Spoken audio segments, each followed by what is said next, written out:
Thinking Circles is your fractional marketing department, purpose-built for the recruitment industry with deep sector experience. We consult with recruitment agencies, talent teams, and HR and RecTech companies to deliver strategic marketing leadership with tangible results. Our proven approach enables you to attract top talent, drive client growth, and build standout employer brands.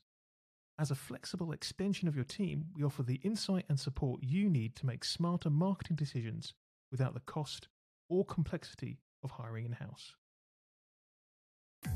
What great ideas are so close within your grasp? Seeing other points of view, anticipating change, considering multiple possible turnouts, acknowledging uncertainty, searching for compromise.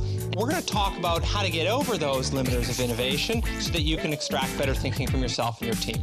So let's talk about how to win the future.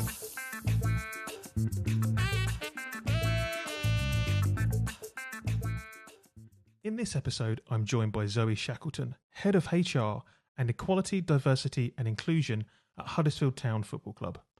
Zoe sits on the other side of the table to most of our listeners. She's the end client recruiters are trying to win over. We talk candidly about talent attraction in football, what genuinely inclusive hiring looks like in practice, and how a strong culture and smart use of technology drive retention in high-pressure environments. If you really want insight into what clients actually value, this one is for you. Welcome back, everybody, to the Marketing Rules podcast. It's my pleasure to welcome on board today Zoe Shackleton. Zoe, you're an actual person in talent acquisition, which is a bit kind of odd necessarily. We do have people in TA from here, but the majority of people are usually in recruitment or recruitment tech. And as I said to you, just as we were kind of warming up, you're the kind of person that most of our kind of listeners and probably guests want to sell to, because you're the end client. But before we get in and cover all of that kind of cool stuff, maybe you could tell me and the audience a little bit about what you do now and a little bit about your background. Of course. Well, it's a pleasure to be here with you this afternoon, James. So my role is the Head of Human Resources and Equality, Diversity and Inclusion at Huddersfield Town Football Club. I've been here almost 7 years. It's a very small HR team. There's myself and a HR executive. So other than player recruitment, which obviously pretty much needs specialists for that kind of recruitment, myself and the HR executive are responsible for talent acquisition across the rest of the business. So as you can imagine, it is quite a varied piece. We are often recruiting for quite diverse roles, from jobs in marketing, for example, to physical performance coaches on the football side, or it might be roles within our academy. So there's a whole suite of roles that we are often recruiting for. I will caveat that by saying we actually have quite low staff turnover here in the club. So if we are recruiting, it tends to be if somebody's moved on for a different opportunity, which that's great, we wish them well. Or more recently it's been because we've been growing. Case in point being within our academy, because over the past 2 years we've gone through a recategorisation process, going from category 4 to category 3 and now category 2. So that's been quite an interesting and exciting process. And is your background in kind of HR and kind of talent acquisition and ED&I, what was that kind of what you studied, what your previous roles were? Is this where, or did you, like a lot of people, fall into it, Yeah, I'd love to say I'm different to lots of people, but I'm probably not that different. I went to university, feels like a long time ago now. I studied English. English has always been my kind of passion, reading, writing, you name it. If it was English, I wanted to be involved. I think I had a kind of early idea that I would maybe pursue journalism. And then after I'd finished my degree, quite honestly, I just couldn't face the thought of doing another year of studying to do a postgrad. So I didn't. So I'd actually been working for a retail company while I was doing my degree, and had been given additional responsibilities while I was kind of there for 4 years. So I actually got an assistant manager job with them. immediately following completion of my degree. So I did that for a couple of years, got moved around different stores, and it was that actually that got me interested in HR, because in my last role, we were opening a new store, and I took responsibility for all of the staff recruitment, and I just really loved it. So that probably, alongside managing people in the store, that kind of recruitment piece, it really kind of piqued my interest, and I thought, actually, maybe I'm quite good at this. But I wanted to back it up with actual substance of a qualification. So I went back to uni and did a master's in HR. Oh, amazing. So let's talk about your kind of like day-to-day job, right? At Huddersfield Town. I guess, with the recruitment aspect, I mean, is that a tricky job, or is it, does the brand itself kind of bring in people, or do you have to do a lot of kind of search and selection yourself? What does the kind of the brand itself do for you, and what do you need to kind of do, or is there a difference? I think there is a difference, and certainly football recruitment is very different to any other sector that I've worked in. The power of the badge is huge. So the one thing that I would say is absolutely not a problem is getting applications. Where it's a little bit more challenging is getting the calibre of the applications, because the world is very different from the world where I started, where it's quite traditional application forms, not so easy to just click apply now, that kind of process. So it is a challenge. It can be a challenge wading through sometimes hundreds of applications for one job. And responding to all of those and having your technology to help manage the process. I think football itself also has challenges around the kind of diversity of the applicants. So it's no secret, it's a very male-dominated industry, has been for some time.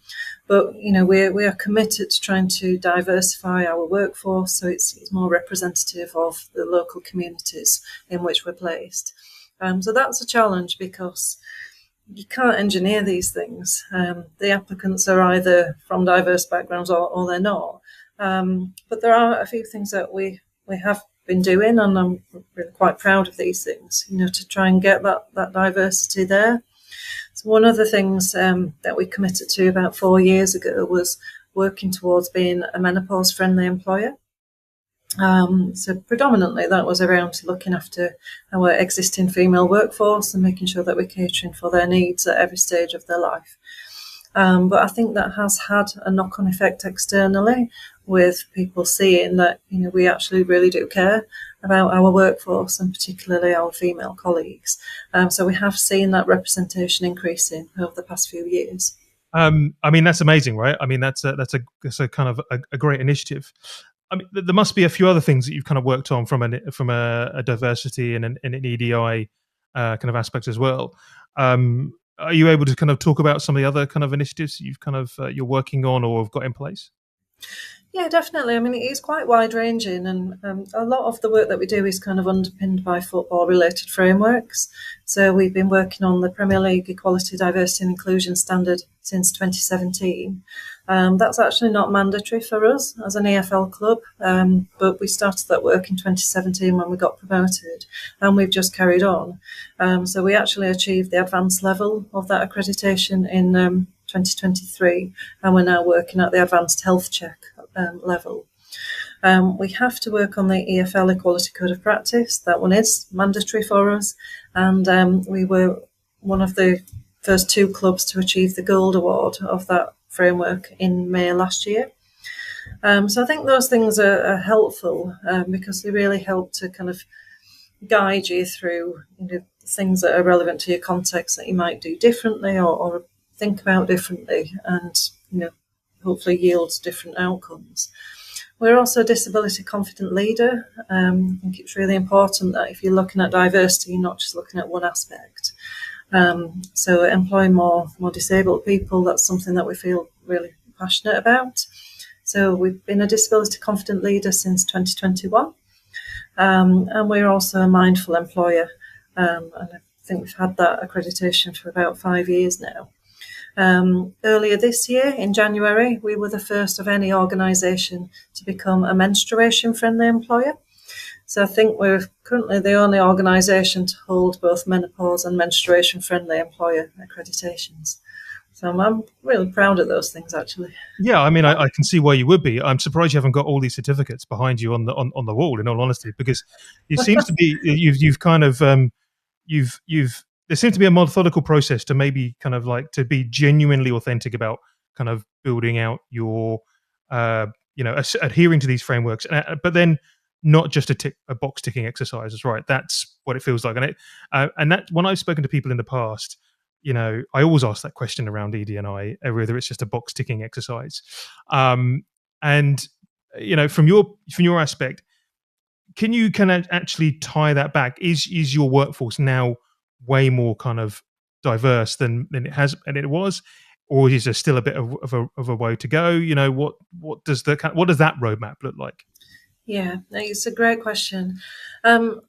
I will always be honest and say that this is it's not an overnight fix. So having the accreditations, that's great, but I'm definitely not a tick box person, and I wouldn't say that we're a tick box organisation either. So if you're going for that kind of any of those accreditations I've mentioned, I think you've got to be prepared to show that you've put in the work and you have actually done the substance to achieve them.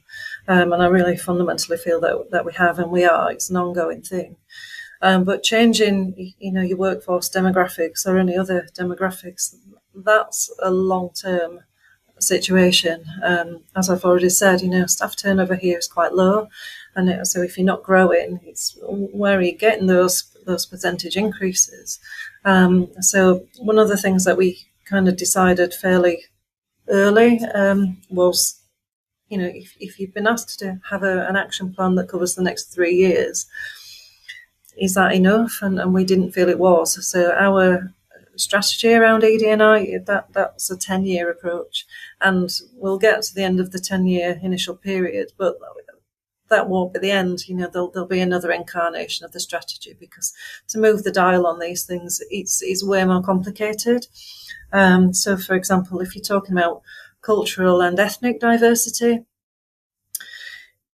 that's really, I think, for me, around relationship building. And, if people from those communities are not already engaging with the football club in some shape or form, it's for us to go out of the building, and into the environments where those people live and work, and to be really genuine people and not just come across as, we want your money. I think that's it could look like that something that you do a lot? Is that kind of outreach from the club into those kind of communities? And if you do, what does that look like?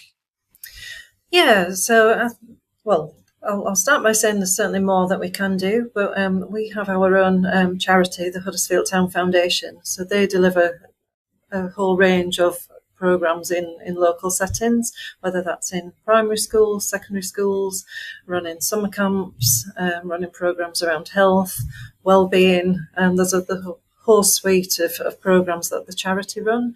But I don't think it's a case that we can just be reliant on them, to do some of this work.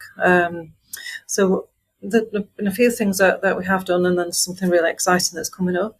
We had the opportunity about 18 months ago to work with the organisation British Future around their Shared Goals project, which was exploring why people from culturally and ethnically diverse backgrounds maybe don't attend football matches.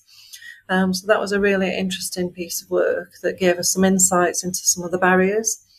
What we are on the kind of cusp of doing is working with the FA on their community of practice programme, where they will provide us with a dedicated person to help bridge the gap between the club and some of those communities. So I think that'll be really helpful. And is that one of the routes, is getting people from those diverse backgrounds simply just at a football match? I mean, is that the first hurdle, and then they become possibly interested in the club and working at the club?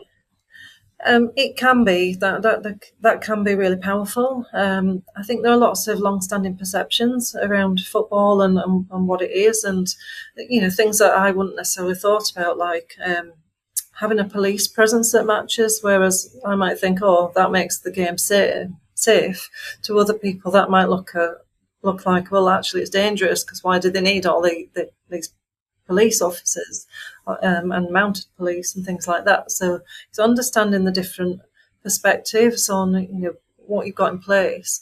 But if you can get them to come and show them actually it is really safe, it's really welcoming, it's really inclusive, then there's much more chance of them coming back. So we've got great initiatives in place around complimentary tickets. Our group ticket sales executive, for example, who's part of the supporter services team, she works really closely with grassroots football clubs, local schools, like your guides and brownies and scouts networks and organisations like that, to give people a taste of what live football can be like. You mentioned it a couple of times. Is the high retention at Huddersfield Town, and I guess that's a blessing and a curse to a certain extent. And maybe are people staying because you've put all this in place now, because it's much more inclusive, because it's I assume this also then has effect on the company culture because it's more diverse, et cetera, et cetera. Are those the things that you're being told that are keeping people at the club? I think it plays a huge part. Football, as I'm sure you will appreciate, it can be a really changeable kind of dynamic. We're not immune to that. We've definitely got some people who've been here a long time with like over 20 years service, and then we've got people who haven't been here very long at all. But then behind all of that, you've got other changes, like changes in ownership and changes in sporting directors or CEO. So there are elements of change. It's not always in the same place. But I do think the fact that lots of people have stayed here a long time, it does say something, because you wouldn't stay, would you, if it wasn't a nice place to work? But also, it's good to have some staff turnover just to keep ideas flowing and have that creativity and different perspectives on things that help with your growth and ongoing development. Yeah. And you also mentioned that you're quite a small HR team, right? There's two of you? Yes. So there must be, and this is probably this is the techie side of what you do.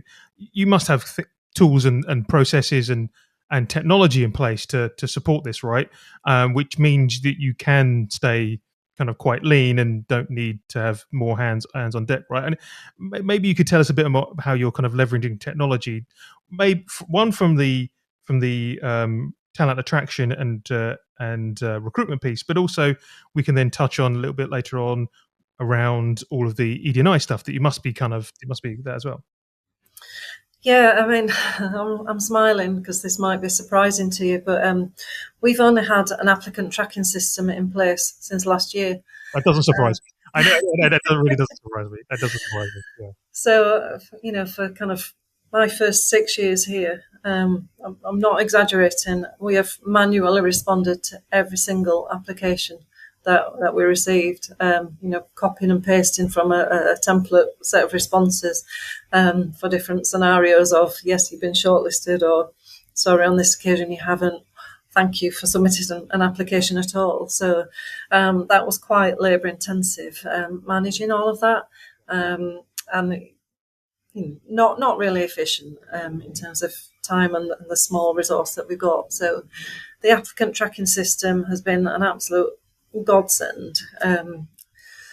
Again, if you've got those tools, that's great, but I think you've just got to have an eye on not taking a one-size-fits-all approach. If we're talking about diversity, not everybody has access to technology, so I think you've still got to be flexible in your approach and allow people to apply for positions in different ways if that's what they need to do, whether that's submitting a verbal application or they revert to a traditional, I want to fill it in on a Word document, or actually can I come in and sit with you and talk it through with you and you record it that way.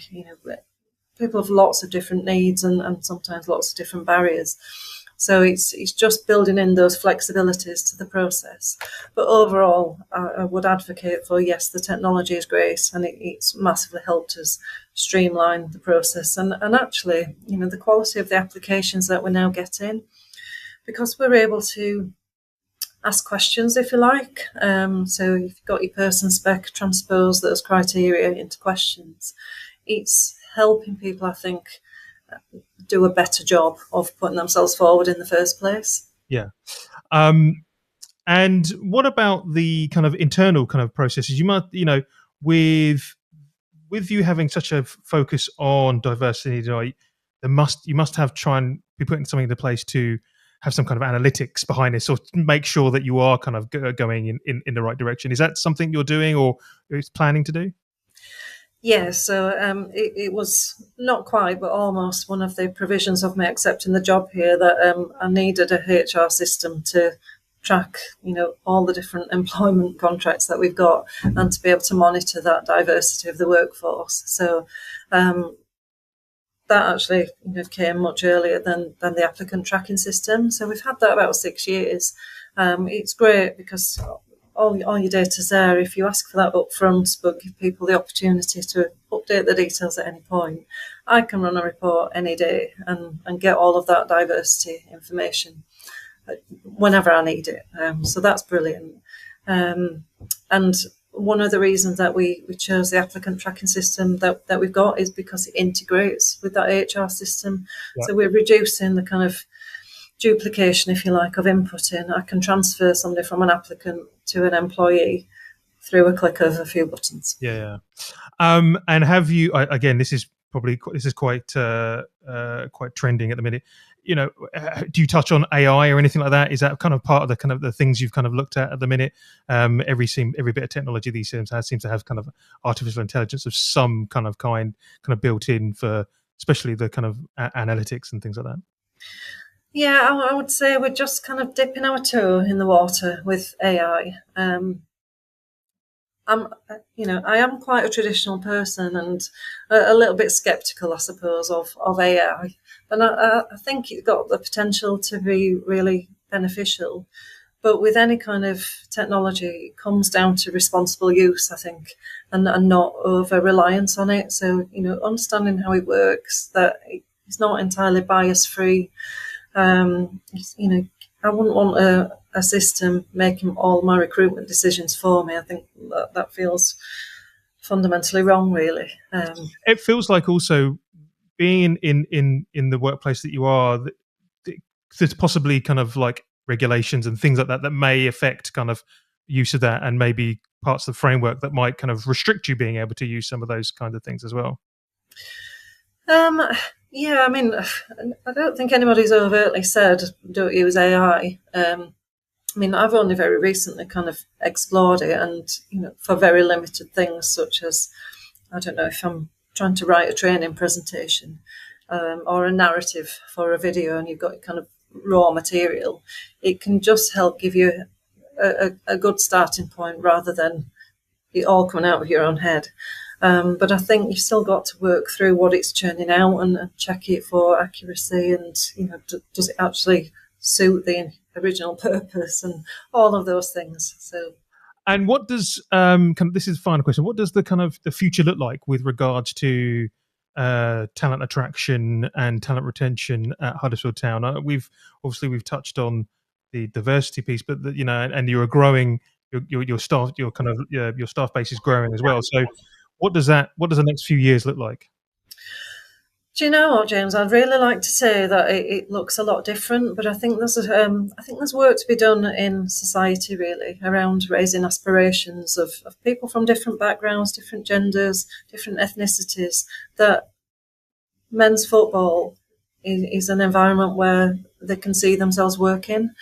So we need to do more around, stamping out discrimination and things that you're hearing at the moment around the women's game, and a player like Jess Carter getting online abuse. Yes. It doesn't really lend itself to feeling like you want to be in that environment if you're already maybe feeling marginalised or you you're going to be subject to that kind of discrimination or abuse. So more education, I think, from very early ages, working with schools, other education providers, and running talent programs. It's something that we're certainly looking at here. Yes, you've got your traditional work experience programs through schools, but again, I think some of that needs to maybe be shaken up a little bit. So I'd like to see us doing more mentoring and getting to know young people from different backgrounds at an early age, to show them what it's like before they start making those firm decisions around career choices.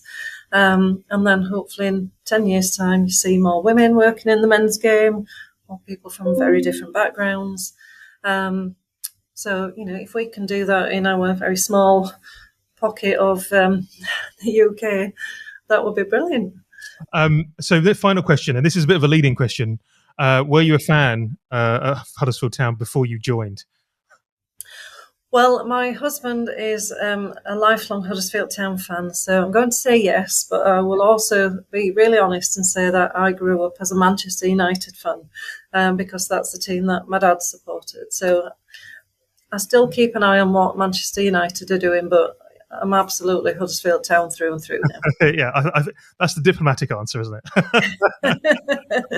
Zoe, it's been an absolute pleasure having you on the podcast today. As with all of our guests, we'll include all of your details in the show notes. So if anybody who's listening wants to know more about you, the team, the club, what goes on, if they want to apply, if they want to know more how that kind of goes on, all of the details will be there. But for now, thank you very much. Thank you for having me. It's been a pleasure. Thanks for listening. And don't forget, you can subscribe to the Marketing Rules podcast on Apple, Spotify, and all other major podcasting platforms. I've been your host, James Whitelock, and I hope you can join me and more amazing guests next time.